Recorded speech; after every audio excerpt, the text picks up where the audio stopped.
அஸ்ஸலாமு அலைக்கும் வரஹ்மத்துல்லாஹி வபரகாத்துஹு. எல்லாம் புகழும் புகழ்ச்சியும் ஏக இறைவனாம் அல்லாஹ் ஒருவனுக்கே உரித்தாக்கி அகிலத்தின் அருள்கொடையாக வந்துதித்த நமது உயிரிலும் மேலான கண்மணி முஹம்மதுன் ரசூலுல்லாஹி ஸல்லல்லாஹு அலைஹி வஸல்லம் அவர்கள் மீது ஸலவாத்தும் சலாமும் கூறியவனாக என் உரையை துவங்குகிறேன். எல்லாம் வல்ல அல்லாஹு ஜல்ல ஜலாலுஹு எதை சொல்லவும் கேட்கவும் வாய்ப்பளித்தானோ அதன்படி நடந்து நல்ல மூமின்களாக வாழ்ந்து இந்த உலகத்தை விட்டு பிரிகிற பொழுது லா இலாஹ இல்லல்லாஹ் முஹம்மதுர் ரசூலுல்லாஹ் என்கிற கலிமாவை மொழிந்து ஜன்னத்துல் ஃபிர்தௌஸை கண்ணால் கண்டு அகமகிழ்ந்து சிரித்த வண்ணமாக மரணிக்கக்கூடிய நல்ல பேற்றினை நம் அனைவர்களுக்கும் அல்லாஹு ஜல்ல ஜலாலுஹு வழங்கி அருள்வானாக. மரணித்தும் மரணிக்காத இறைநேசர்களின் கூட்டத்தில் நம்மை ஆக்கி அருள்வானாக. நாளை மறுமையிலே முத்து முஹம்மதுன் ரசூலுல்லாஹி ஸல்லல்லாஹு அலைஹி வஸல்லம் அவர்களின் திருக்கரங்களால் ஹவுலுல் கௌசர் என்கிற தடாகத்தின் நீர் பருகி அன்னாரின் ஷஃபாத்தை பெற்று அன்னாரின் கரம் பிடித்து ஜன்னத்துல் ஃபிர்தௌஸ் என்ற உயர்ந்த சொர்க்கத்தில் அவர்களின் பணியாளர்களாக அல்லாஹ் நம்மை ஆக்கிக் கொள்வானாக.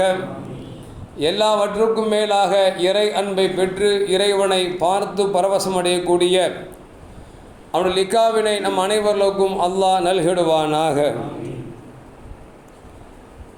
அருமையான மூமின்களை, மேலே சொல்ல வசனத்தில் அல்லாஹ் சொல்லுகிறான்,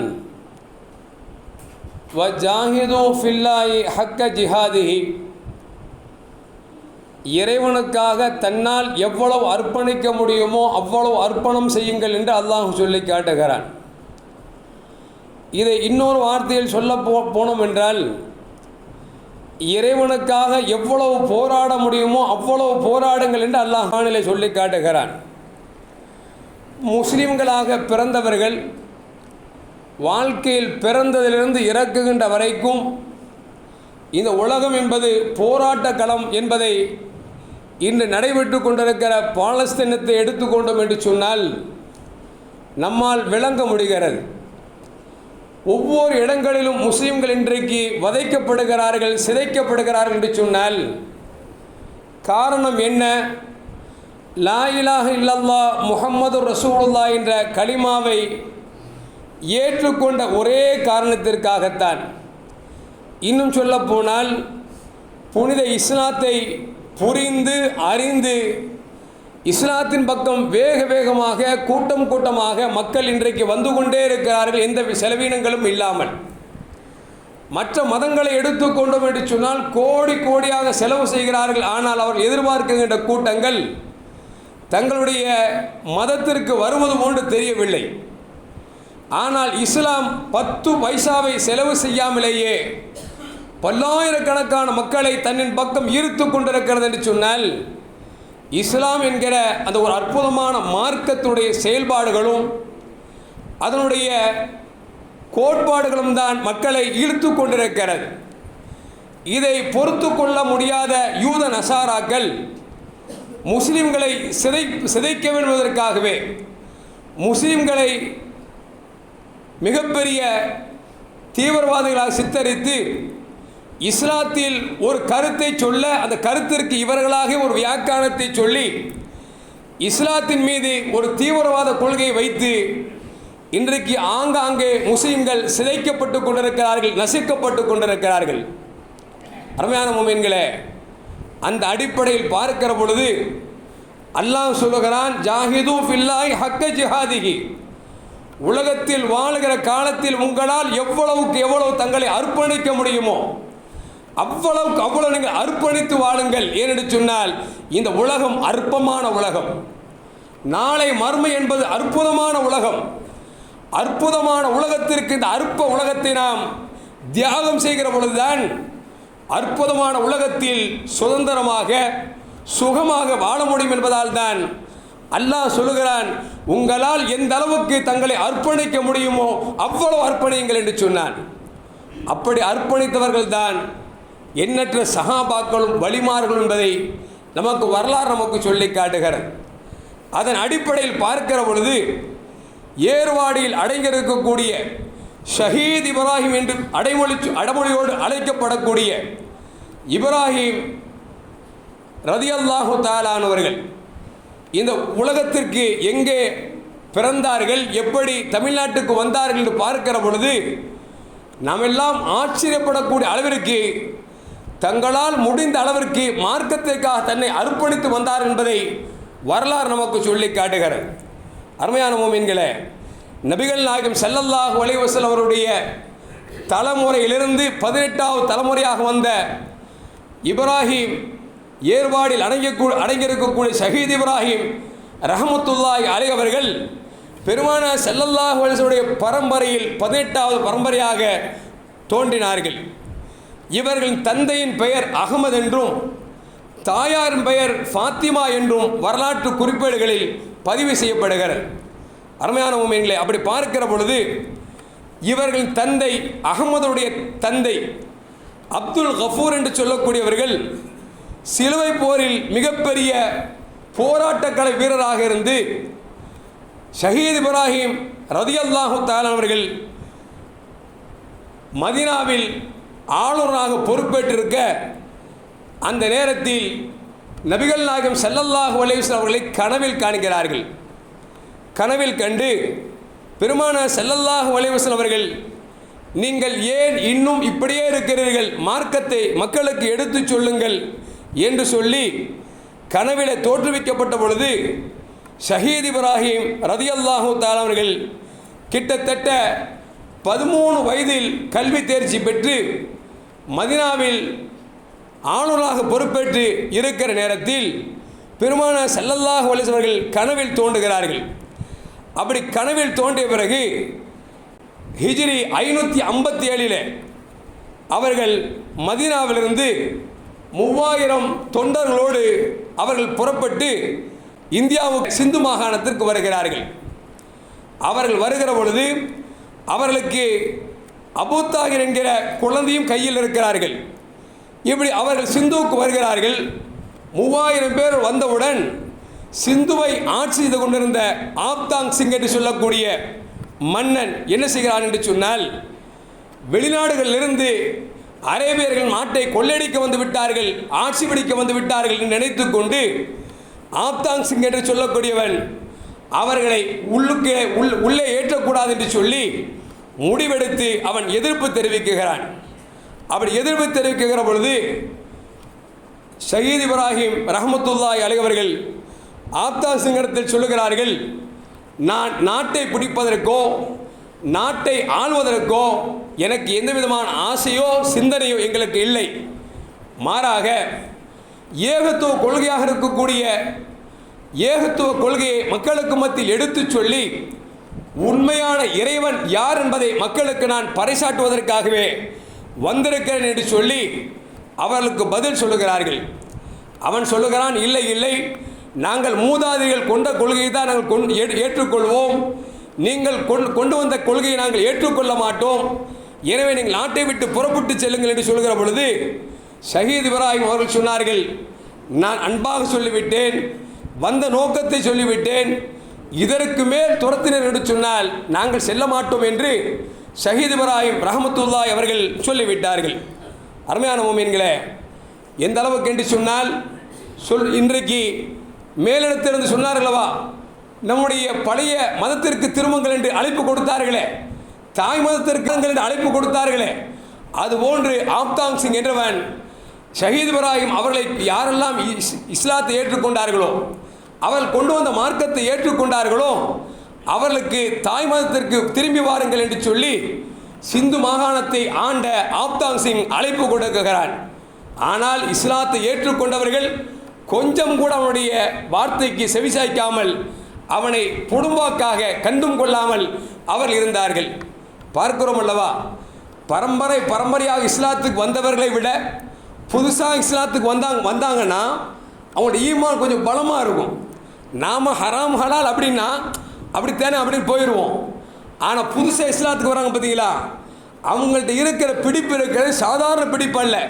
இன்றைக்கும் கூட மாற்றார் இன்றைக்கு இஸ்லாத்திற்கு வந்தார் என்று சொன்னால் அவருடைய ஈமானையும் பாரம்பரியமாக ஈமானை கொண்டிருக்கிற ஒரு மூமின்தாரின் எடை போட்டு வைத்தோம் என்று சொன்னால், புதிதாக இஸ்லாத்துக்கு வந்திருக்கிறாரே அவருக்கு ஈமான் அதிகமாகவே இருக்கும். நாம் நிதர்சனமாக பார்த்து கொண்டிருக்கிறோம். இப்படி ஆப்தாப் சிங் தாய் மதத்திற்கு வாருங்கள் என்று சொல்லியும் கூட யாரும் கண்டுகொள்ளவில்லை. இவனுக்கு ஆத்திரம் அதிகமாகிறது, கோபம் கொப்பளிக்கப்படுகிறான். எந்த அளவுக்கு என்று சொன்னால், ஷஹீத் இப்ராஹிம் கத்தசுல்லாஹ் ஸருல் அஸ் அவர்கள் ஒரு நாள் ஜும்மா பிரசங்கம் செய்கிறார்கள், பள்ளிவாசல் செய்கிறார்கள். மக்கள் கூட்டமாக வந்து கொண்டிருக்கிறார்கள். பள்ளிவாசல் இடமில்லை என்கிற சூழல் வந்த பொழுது பள்ளிக்கு வெளியிலே ஒரு மைதானத்தில் வைத்து ஜும்மாவை நடத்துகிற பொழுது பல ஆயிரக்கணக்கான மக்கள் கூடியிருக்க, அந்த இடத்தை சரியாக பயன்படுத்தி ஆப்தாங் சிங் அந்த தொழுகை நடத்தக்கூடிய ஜும்மாவுடைய இடத்துக்கு வந்து மிகப்பெரிய கூச்சலும் குழப்பத்தை ஏற்படுத்தி, எப்படி இன்றைக்கு வடநாடுகளில் செய்து கொண்டிருக்கிறார்களோ அதுபோன்று அங்கே கூச்சலையும் குழப்பத்தையும் ஏற்படுகிறான் இந்த ஆப்தாங் சிங் என்று சொல்லக்கூடியவன். கடைசியில் அங்கு அவனோடு போரிட்டு அவன் இஸ்லாமியர்களால் கொல்லப்பட்டு அவன் நாட்டை விட்டு உலகத்தை விட்டு விரட்டப்பட்டான் என்பது ஒரு வரலாறு. அருமையான மோமின்களே, அதற்கு பிறகு ஷஹீத் இப்ராஹிம் கத்தசுல்லாஹ் ஸருல் அஸ் அவர்கள் மீண்டும் அங்கிருந்து குஜராத்துக்கு செல்கிறார்கள். அங்கு போனால் அங்கும் அப்படித்தான் மக்களுக்கு மத்தியில் இஸ்லாத்தை எடுத்துச் சொல்கிறார்கள். எடுத்து சொன்னால் அங்கு ஆளக்கூடியவன் கரோடன் சிங் என்று சொல்லக்கூடிய அவனும் அவர்களை உள்ளே விட மறுத்து விட்டான். அப்படி அவனும் மறுத்த பொழுது அவனிடத்திலும் சொல்கிறார்கள், குஜராத் எங்களுக்கு நோக்கம் அல்ல, குஜராத்தில் வாழக்கூடிய மக்கள் சத்தியத்தை ஏற்றுக்கொள்ள வேண்டும், படைத்தவன் யார் என்று விளங்க வேண்டும், படைத்தவனுக்கு அவர்கள் வணங்க வேண்டும் என்ற நல்ல நோக்கத்திற்காக உள்ளே வந்திருக்கிறோமே தவிர குஜராத்தை ஆளுவதற்கோ குஜராத்தினுடைய பொருளாதாரத்தை சுரண்டுவதற்கோ நாங்கள் வரவில்லை. ஏனென்று சொன்னால் எங்கள் நோக்கமெல்லாம் இறைவன் மட்டும்தான் என்கிற நோக்கத்தோடு வந்திருக்கிறோம் என்று சொல்லியும் கூட அவனும் கேட்கவில்லை. கடைசியில் 2 பேருக்கு மத்தியில் சண்டை நடக்கிறது. அந்த சண்டை நடந்ததில் கரோடன் சிங் என்று சொல்லக்கூடியவன் ஷஹீத் இப்ராஹிம் ரலியல்லாஹு தஆலா அன்ஹு அவர்கள் படையில் சிக்கி அவனும் கொல்லப்பட்டான் என்பது வரலாறு நமக்கு சொல்லி காட்டுகிறது. அருமையான மோமின்களே, அதற்கு பிறகு மீண்டும் அவர்கள் சிந்து மாகாணத்துக்கு வருகிறார்கள். வந்து தன் நாட்டிற்கு செல்ல வேண்டும். எனவே அங்கே என்ன செய்கிறார் என்று சொன்னால், துல்பிகார் என்று சொல்லக்கூடிய ஒரு மனிதரை நீங்கள் இந்த இடத்தில் ஆட்சி செய்யுங்கள் என்று சொல்லி ஆட்சி பொறுப்பை கொடுத்துவிட்டு மீண்டும் தன்னுடைய தாயகம் மதீனாவுக்கு செல்கிறார்கள். ஷஹீத் இப்ராஹிம் ரலியல்லாஹு தஆலா அன்ஹு அங்கு சென்று தங்கள் வாழ்க்கையெல்லாம் வணக்க வழிபாடாகவே அல்லாஹ் ரசூலுக்காகவே கழித்து கொண்டிருக்கிறார்கள். காலம் உருண்டோடு கொண்டிருக்கிறது. இந்த நேரத்தில் மீண்டும் கண்மணி நாயகம் ஸல்லல்லாஹு அலைஹி வஸல்லம் கனவில் வருகிறார்கள். அந்த கனவில் சஹாபாக்கள் புடைசூழ எம்பெருமானார் ஸல்லல்லாஹு அமர்ந்திருக்கிறார்கள். அந்த அமர்வில் இவர்கள் கனவில் சொல்கிறார்கள், ஷஹீத் இப்ராஹிம் அவர்களே, ஏன் இன்னும் இருந்து கொண்டிருக்கிறீர்கள், நீங்கள் தமிழகத்துக்கு செல்லுங்கள் என்று சொல்லி ஒரு கனவு தோன்ற மீண்டும் அவர்கள் மதீனாவிலிருந்து தமிழகத்துக்கு செல்லலாம் என்கிற ஆசை வருகிறது. அருமையான மக்களே, பொதுவாகவே நபிமார்களுக்கு வஹியின் துவக்கமே கனவுதான். இன்னும் சொல்ல போனால் நபிகள் நாயகம் ஸல்லல்லாஹு அலைஹி வஸல்லம் மக்காவிலிருந்து மதீனாவுக்கு புறப்பட்டார்களே ஹிஜ்ரத்திற்கு, அந்த ஹிஜ்ரத் செல்வதற்கு முன்னால் பெருமானார் ஸல்லல்லாஹு அலைஹி வஸல்லம் கனவில் கண்டுதான் அதற்கு பிறகு புறப்பட்டார்கள் என்பது ஒரு நீண்ட வரலாறு. இப்படி கனவின் மூலியமாக அல்லாஹ் ரசூலுக்கு உத்தரவிட்டான், நல்லோர்களுக்கு ரசூல் ஸல்லல்லாஹு அலைஹி அவர்கள் உத்தரவிட்டார் என்பது வரலாறு நமக்கு சொல்லி காட்டுகிறது. அருமையான மோமின்களே, மதீனாவுக்கு இவர்கள் செல்லுகிற பொழுது கிட்டத்தட்ட மதீனாவிலிருந்து புறப்பட்டவர்கள் 3000 பேர் வந்தார்கள் அல்லவா.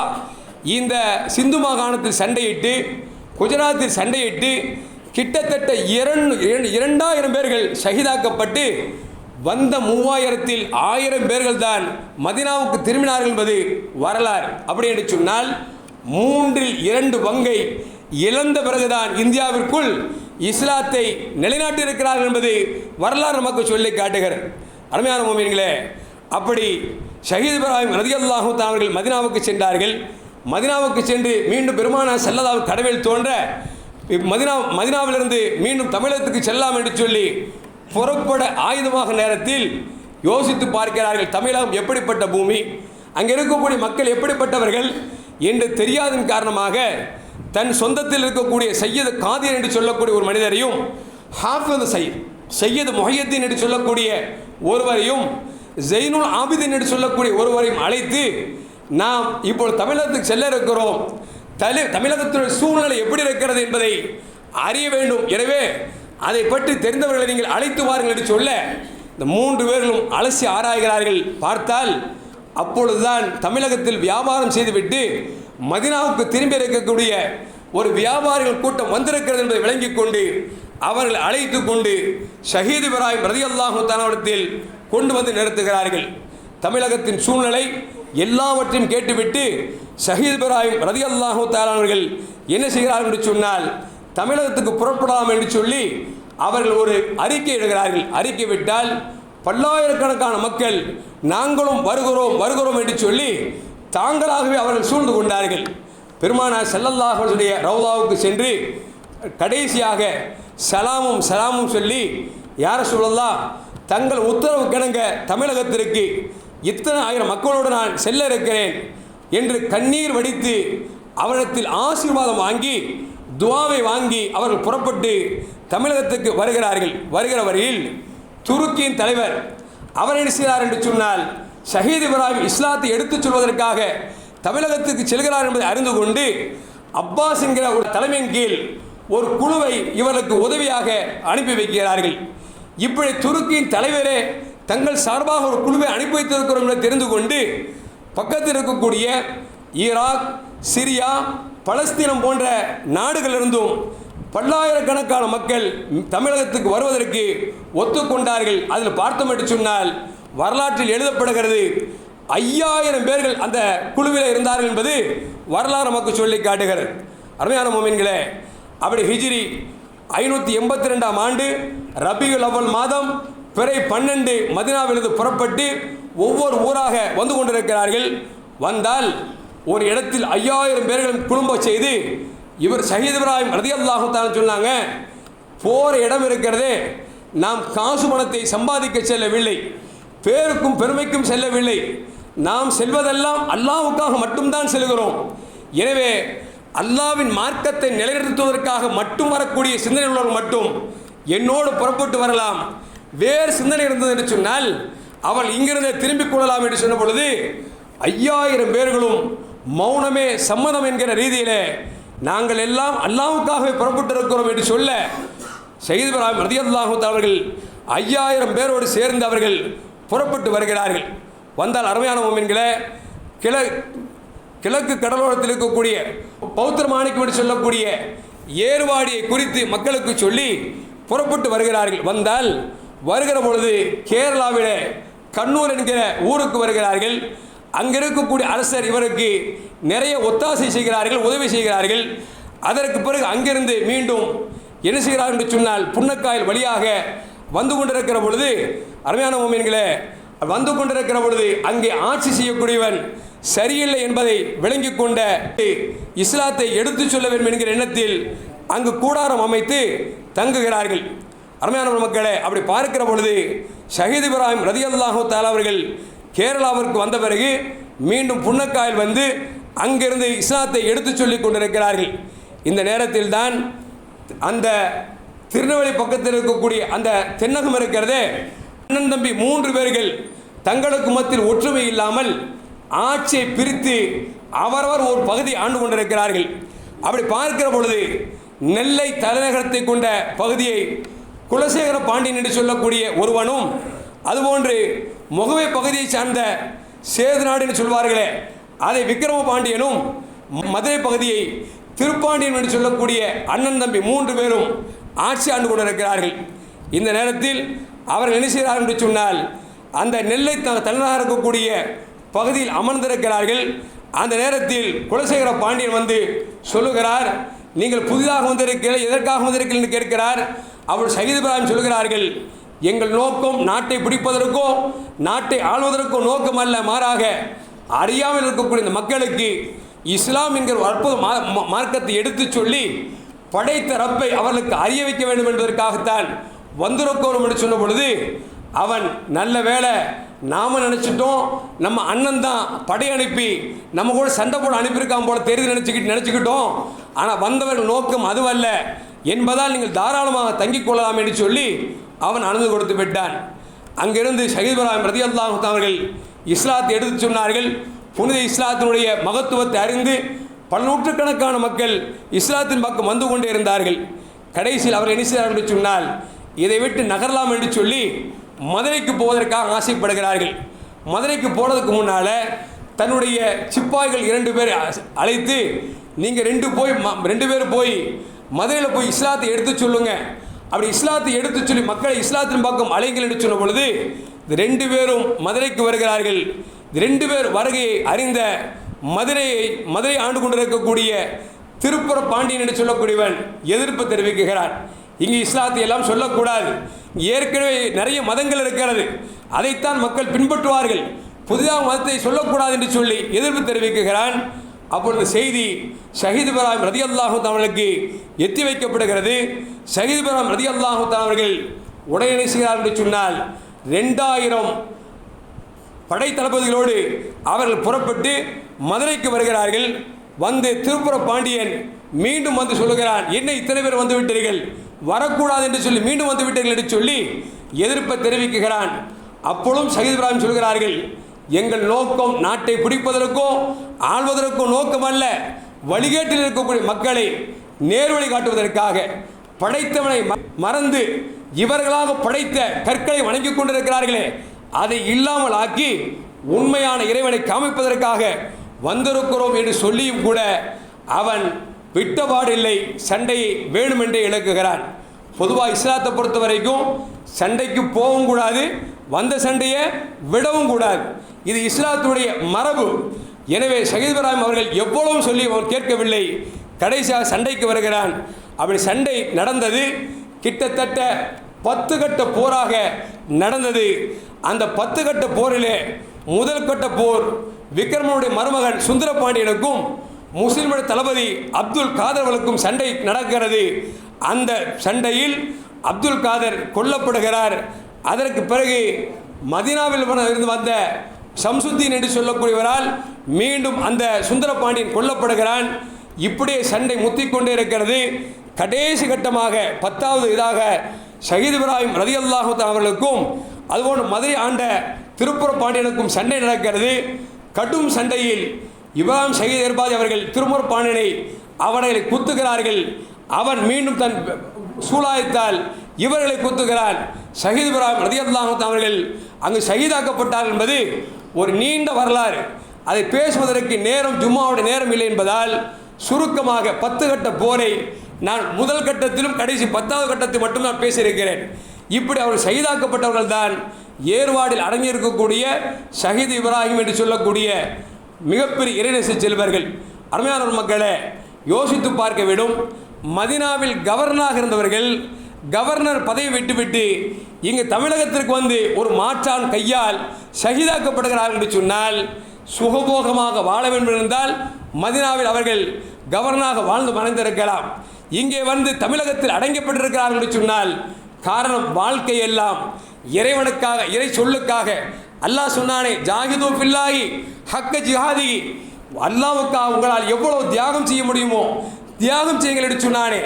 அந்த ஒரே காரணத்திற்காக ஷஹீத் இப்ராஹிம் ரலியல்லாஹு தஆலா அவர்கள் தங்கள் குடும்பங்களோடு வந்து தங்கள் குடும்பத்தை இழந்து தன்னை இழந்திருக்கிறார்கள் என்று சொன்னால், இந்த இஸ்லாமியர்கள் என்பவர்கள் பிறந்திலிருந்து மரணிக்கிற வரைக்கும் வாழ்க்கை என்பது ஒரு போராட்ட களம்தான். அந்த போராட்ட களம் இன்றைக்கு பாலஸ்தீனத்திலே தலைவிரித்தாடி கொண்டிருக்கிறது. பார்க்கிறோம் அல்லவா, பாலஸ்தீனத்திலிருந்து எல்லோரும் ரஃபாவுக்கு செல்லுங்கள், கூடாரம் அடித்து தருகிறோம் என்று சொல்லி யூத நசாராக்கள் டெண்ட் அடித்து விட்டு மக்களை பீரங்கி வைத்து துரத்துகிறான். எல்லா மக்களும் அடைக்கலம் பெற்று விட்டார்கள். ரஃபாவை தாண்டி அவள் அதற்கு பிறகு எங்கும் அடைக்கலம் ஆக முடியாத ஒரு சூழலுக்கு தள்ளப்பட்டிருக்கிறார்கள். அங்கே இருக்க ஒரு மனிதர் சொல்லுகிறார், எனக்கு வயது 45, எனக்கு கிட்டத்தட்ட 5-6 குழந்தைகள் இருக்கிறார்கள். நான் இந்த யூத நசாராக்களின் பயத்திற்காக, எச்சரிப்புக்காக கிட்டத்தட்ட 6 இடங்கள் புலம்பெயர்ந்து கடைசியில் ரஃபாவில் வந்திருக்கிறேன். இப்பொழுது இங்கு குண்டுமலை பொழியப் போகிறது, இங்கே நாங்கள் சுடப் போகிறோம் என்று சொல்லி எச்சரிக்கை விட்டு எங்களை போக சொல்லுகிறான். நாங்கள் எங்கே போக போகிறோம் என்று சொல்லி கதறுகிறார்கள், அழுகிறார்கள். இன்னும் சொல்ல போனால் உலகெங்கிலும் இருக்கக்கூடிய எல்லா நாடுகளும் எதிர்ப்பை தெரிவிக்கிறது. நீ ரஃபாவில் போய் குண்டை போடுவதும் அங்கே இருக்கக்கூடிய மக்களை விரட்டுவதும் கொன்று குவிப்பதும் மனிதாபியத்துக்கு எதிரானது என்று எல்லா நாடுகளும் எச்சரிக்கிறது. எல்லா நாடுகளையும் எச்சரித்தும் கூட அவன் கிட்டத்தட்ட நேற்றைக்கு முந்தைய நாள் நினைக்கிறேன் ஒரு குண்டை போட்டு கிட்டத்தட்ட 112 பேரை கொண்டிருக்கிறான். அதில் கொல்லப்பட்டவர்கள் எல்லாம் பெண்களும் குழந்தைகளும் என்று சொன்னால், அருமையான மோமின்களே, ஐநா எச்சரிக்கிறது, நீ செய்வது மனித உரிமை மீறல் என்று சொல்லுகிறது. அதையும் காதில் வாங்காமல் அவர்களும் எச்சரிப்பது போன்று அவன் மீண்டும் போர் தொடுத்துக் கொண்டிருக்கிறார் என்று சொன்னால், அருமையான மக்களே, நபிகள் நாயகம் ஸல்லல்லாஹு அலைஹி சொன்னார்கள், அந்த பலஸ்தீனம் இன்றல்ல உலக அழிகின்ற நாள் வரைக்கும் எதிரிகளை எதிர்கொள்ளக்கூடிய ஒரு கூட்டம் இருந்து கொண்டே இருக்கும் என்று பெருமானார் ஸல்லல்லாஹு அலைஹி சொல்லியிருக்கிறார்கள். நாம் நினைக்கலாம், என்ன மக்கள் இப்படி அடிபட்டு கொல்லப்பட்டு கொண்டிருக்கிறார்களே, ஷஹீதாக்கப்பட்டு கொண்டிருக்கிறார்கள் என்று நாம் வருத்தப்படலாம், துஆ செய்ய வேண்டும் தான். ஆனால் வாழ்க்கை அப்படித்தான். பிறந்து விட்டோம் என்று சொன்னால் போராட்ட களம்தான். நான் இப்போ நிம்மதியாக இருக்கிறோம், என்றைக்கு நிம்மதி கெடும் என்று நமக்கு தெரியாது. அப்படி நிம்மதி கெடுக்கிறப்ப நம்ம கவலைப்பட வேண்டிய அவசியம் இல்லை. ஏனென்று சொன்னால் நபிகள் நாயகம் ஸல்லல்லாஹு அலைஹி சொல்வார்கள், ஒரு மனிதனுக்கு எவ்வளவு பெரிய கஷ்டங்கள் வந்தாலும், ஏன் அடிமட்ட ஒரு காலில் மூள் தைத்தாலும் கூட மூமினுக்கு அது ரஹமத் என்றார்கள் பெருமானார் ஸல்லல்லாஹு அலைஹி வஸல்லம் அவர்கள். ஏனென்று சொன்னால் இருந்தாலும் இறந்தாலும் நாம் மறுமைக்காக வாழ்கிறோம், மறுமைக்காக மரணிக்கப் போகிறோம் என்கிற ஈமானை கொண்டிருக்கிற நாம் இதை பற்றி கவலைப்பட வேண்டிய அவசியம் இல்லை. ஆனால் இருந்தாலும் கூட பச்சிலம் குழந்தைகளும் பெண்களும் கொல்லப்படுகிறார்கள் என்ற பொழுது நமக்கு வேதனை அதிகமாக இருக்கிறது. ஆனால் இஸ்லாம் என்றைக்கு துவங்கியதோ அன்றிலிருந்து இந்த மார்க்கம் மிகப்பெரிய போராட்டத்திலும் போர்க்களத்தையும் தான் சந்தித்து கொண்டே இருக்கிறது. இது இப்படித்தான் உருண்டோடு கொண்டிருக்கும் என்பதை எந்த மாற்று கருத்தும் அல்ல. ஆனால் அதே நேரத்தில் அருமையான மக்களே, இன்றைக்கு ரஃபாவில் கொல்லப்படுகிற அந்த மக்களை நினைத்து நாம் கரமேந்த வேண்டும், அல்லாஹ்விடத்தில் கேட்க வேண்டும், ரப்பே, இத்தனை ஆயிரக்கணக்கான மக்களை கொன்றும் கூட அவனுக்கு உயிர் தாகம் போகவில்லை என்று சொன்னால், நீ கருணையானுக்கெல்லாம் கருணையாளனாக இருக்கிற ரப்பே, நீ தான் ஆட்சியை கொடுத்து அழகு பார்க்கிறாய், ஆட்சி எடுத்தும் அழகு பார்க்கிறாய், நீ தான் ஆட்சி கொடுக்கிறாய் என்கிற பொழுது ரஃபாவில் இருக்கக்கூடிய மக்களையும் கொன்று வைக்கக்கூடிய அந்த யூத நசாராக்களை இன்றும் பார்த்து கொண்டிருக்கிறாயே ரப்பே, நீ கருணையை கொண்டு அந்த மக்களுக்கு பாதுகாப்பு கொடுத்து யூத நசாராக்களை கொன்றளிக்க வேண்டும் என்று சொல்லி நாம் துஆ செய்ய வேண்டும். இன்றைக்கு ஃபேஸ்புக்கில் இந்த ரஃபாவில் நடக்கக்கூடிய காட்சியை போட்டு ஒரு வீடியோ போட்டிருந்தான். அதை பார்த்து நான் ஒரு துஆவை அனுப்பினேன். அல்லாஹும் அஹ்லிக்கல் யஹூத வன் நசாரா கமா அஹ்லக்த சமூத வ ஆத், யா அல்லாஹ், ஆது கூட்டத்தையும் சமூக கூட்டத்தையும் எப்படி அழித்தாயோ அதுபோன்று யூத நசாராக்களை அழி என்று சொல்லி நான் துஆவை பதிவு செய்து அனுப்பிய பொழுது ரிப்பீட் செய்து வருகிறது. இந்த பிரார்த்தனை உகந்ததல்ல, வாபஸ் வாங்கிக் கொள்ளுங்கள், அழித்து விடுங்கள் என்று சொல்லி உடனே தகவல் வருகிறது என்று சொன்னால், அருமையான மோமின்களே, அவர்கள் பயப்படக்கூடிய ஒரே ஆயுதம் நம்முடைய பிரார்த்தனை மட்டும்தான். எனவேதான் நபிகள் நாயகம் ஸல்லல்லாஹு அலைஹி சொன்னார்கள், அத்வாஉ சிலாஹுல் மூமினீன், மூமின்களின் ஆயுதம் நமக்கு துஆ என்று சொல்லியிருக்கிறார்கள். நம் துஆ ஏற்றுக்கொள்ளப்படவில்லை என்று சொன்னால் நாம் கேட்கிற துஆக்கள் முறை சரியில்லை. ஏனென்று சொன்னால் ஸலவாத்து ஓதுவதில்லை, ஹம்தும் சொல்வதில்லை, இறையச்சத்தோடு கேட்பதில்லை, நாம் கேட்டு அங்கே ஆக போகிறது என்ற நினைப்பில் கேட்டும் என்று சொன்னால் அந்த துஆவுக்கு அவ்வளவுதான் மவுசு. ஆனால் உண்மையில் நாம் துஆவை கேட்கிற விதத்தில் கேட்டோம் என்று சொன்னால், இன்றைக்கு யூத நசாராக்கள் கூட நம்முடைய பழிப்பை பயப்படுகிறான், நம்முடைய பதுவாவை பயப்படுகிறான் என்று சொன்னால், நாம் எல்லோரும் ஒவ்வொரு 2 ரக்காயை தொழுது பிறகும் நாம் அல்லாஹ்விடத்திலே அந்த யூத நசாராக்களுக்கு எதிராகவும் பலஸ்தீன மக்களுக்கு ஆதரவாகும் யா அல்லாஹ் நீ வெற்றியை கொடுக்க வேண்டும். எப்படி குறைந்த மக்கள் 313 சஹாபாக்களுக்கு நீ பல்லாயிரக்கணக்கான மலக்குமாரை கொண்டு பதிலே உதவி செய்து பல நூற்றுக்கணக்காக எதிரிகள் வந்த அந்த மக்களை எப்படி அழித்து கொண்டாயோ அதுபோன்று யூத நசாராக்களை நீ அழித்தொழிப்பாயாக என்று துஆ செய்ய வேண்டும். எல்லாம் வல்ல அல்லாஹ் ஜல்ல ஜலாலுஹு வெகு சீக்கிரத்தில் பலஸ்தீனம் விடுதலை அடைந்து அந்த மக்கள் சுதந்திர காற்றை அனுபவிக்க வேண்டும். எல்லாம் வல்ல அல்லாஹ் ஜல்ல ஜலாலுஹு அதற்கு தௌஃபீக் செய்வானாக. அஸ்ஸலாமு அலைக்கும் வரஹ்மத்துல்லாஹி வபரகாத்துஹு.